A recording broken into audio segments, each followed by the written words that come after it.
Welcome back, everyone, to the Coalition of Friends YouTube channel. My name is Garrett, and today I'm going to bring you a review and ending explained for The Turning, all in 15 minutes or less, so let's just jump right into it. So having watched reviews and read reviews for this movie, I wasn't expecting a lot.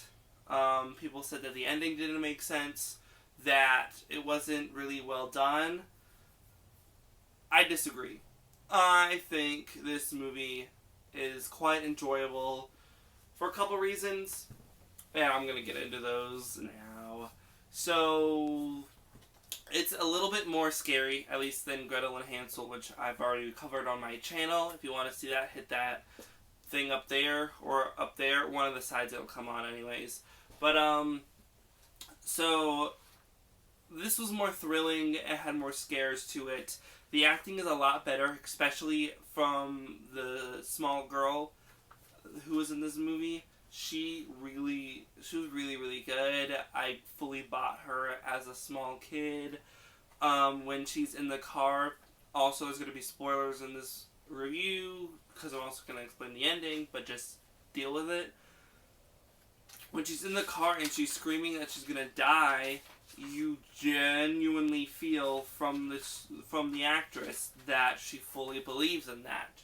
She's committing to the role. Finn Wolfhard is good. People said that he didn't get to do a lot in this movie, and that's true, but what he does get to do is very sinister.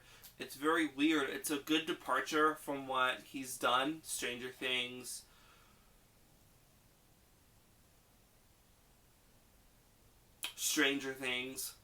Is all I remember.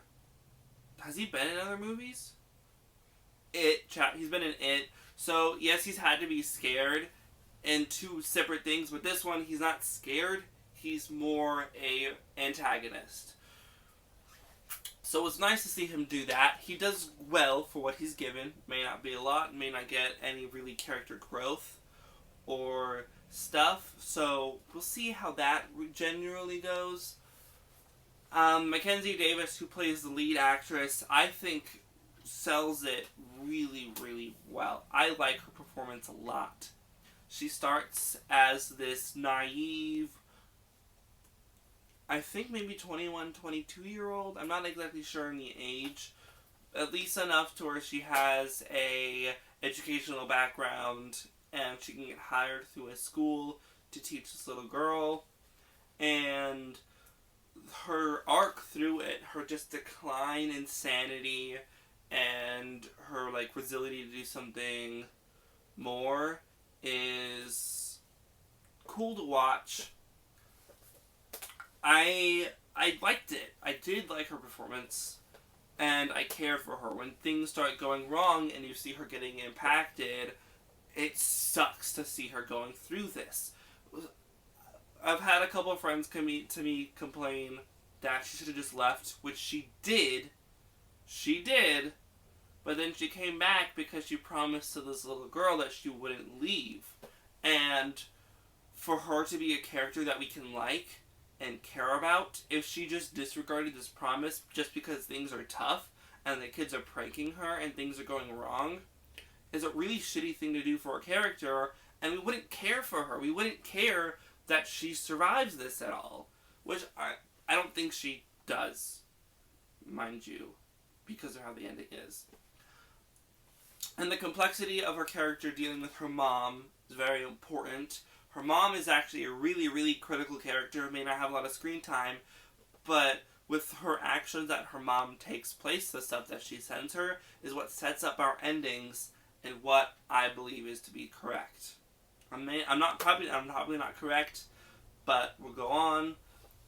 There are some genuine scares. I'm sure they're a little cliche, things popping into windows, mirrors, things flying and around. It works though. I got scared. Was I thrilled, tense, stressed? Somewhat, especially towards the end. To when the gate is a thing and then driving towards the gate both times that it's important, those are very thrilling times, because at least the first time you have the girl screaming the entire time and she wants her to stop, and then the second time you have the question, okay, they're actually going through, and this is wild, what the hell is happening? So, let's get into the mystery that this movie presents. At the beginning, we have our cold open, and we see the first nanny leaving. She's in a panic, and we see her open the gate, and as she goes to the door, something catches her, and we open our title sequencer, I think? Something. And throughout the movie, through the journal that the other nanny left of her daily progress, and stuff given to us by the caretaker and Finn Wolfhard's character, we learn about this other dude, a horse rider, horse caretaker or something, who was getting sexually involved with the nanny, wanting stuff from her. I believe he took pictures with Finn Wolfhard of sexual nature. I think that's what I saw on that picture. It could have just been of himself, but I believe it was Finn Wolfhard, and that's why he is acting out, because he's guilty. He's trying to push all that bad out of his head, and that's why he's acting out at school, punching another kid, slamming his head into the wall, I believe it was, or the ground. But through that, we realize this mystery of it getting more and more intense for this other nanny because of what the horse rider dude is doing. Quint is his name. I think it's Quint. I'm gonna call him Quint. If that's correct, yay me. If it's not, oh well. I don't think I wrote the other nanny's name. Hold on, let me just really quick make sure.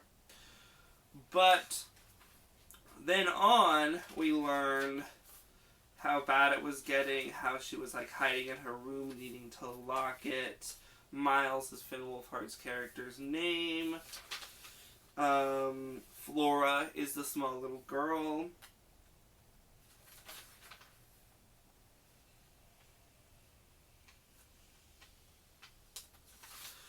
And the kids have to deal with a lot of death. Yep, Quinn, he managed the estate, apparently.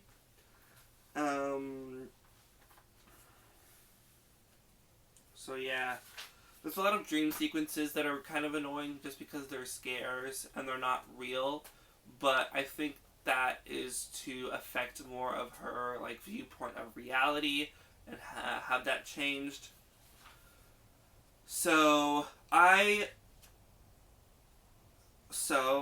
let's get into the main ending. Mackenzie Davis's character receives a package in the mail that are paintings from her mother. And they're just completely black, probably charcoal, and there's holes in them.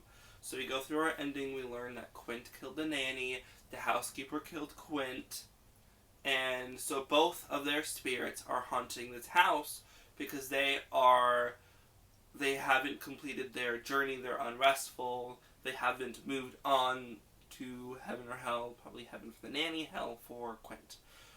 But, so the nanny is still taking care of the girl, which is why we see, like, the trailer, her, like, combing her hair and everything. And Quint is really the one that's doing things wrong, attacking Mackenzie Davis's character, and making things go awry. And I think Miles knows of this. In the first ending, I'm going to say there's multiple endings because of the paintings. The first ending, they escape. And they're driving away in the car, and it zooms out, and we see certain points on there being the holes that are in that paper. I think Quint left the house somehow because of the connection that Mackenzie Davis has with her mom. Made her mom make these pieces of art. And Mackenzie Davis is stuck in a loop through each piece of art. One of those pieces of art is any ending that she could reach, but she's forever eternally stuck in there no matter what she tries different. It will always end in the result that she's back at the beginning. So she's forever tortured. The kids are oblivious to this just because they're pieces of the puzzle, or like pieces of the chess, whatever. I'm not sure the correct metaphor for that, but that is how the movie is presenting them, and that Mackenzie is the one stuck through everything. So our second our main ending is her coming out of that first loop and going back to that spot. Thus begins another one when the house taker says something differently. Is it because of the house taker? No, it's because of the paintings. So that is the true thing, because at the end we see, like, we zoom into Mackenzie Davis's eye, and we see her, like, approaching her mom, because her mom had also, like, painted something on the back wall in the swimming place area, and her mom turns, and Mackenzie Davis screams. Why does she scream? I think it's going to be Quint's face on her mother's face, and that Quint is, like, possessing her mom or something. If ghosts can do that. He's not a demon, so it's not a true possession, but in the sense it's a possession. So that's what the ending is. Mackenzie Davis is stuck in a loop. Maybe that's why it's the turning. You're forever turning. I'm not sure why it's called the turning, other than that. Just maybe because it's based off the turn of the screw, which I haven't read. Maybe if I'll read that, we'll actually get the true ending for what this movie is. I'm not fully sure. But our car just drove by. That's what I love where I live. But, so let me just get some more thoughts. I don't know, that's the ending that I think is in the explanation. I'm gonna finish this review. So there's a lot of death involved around the kids, and they're very dark. Flora's, like, psyche is broken, as is Miles, because of all that. And they take it out on her by pranking her, which is mean. It sucks. Flashlight tag is the next hide and clap, which wasn't very scary, though I did like the staircase that she had to go down into the basement. That was cool. I love how weird Flora's actress played her. It was very fun to watch. She's just a creepy little kid who also is exactly a kid. Her drawing, her playing, her running around. I'm sure this was a very fun shoot to have with kids. It seemed like a great time.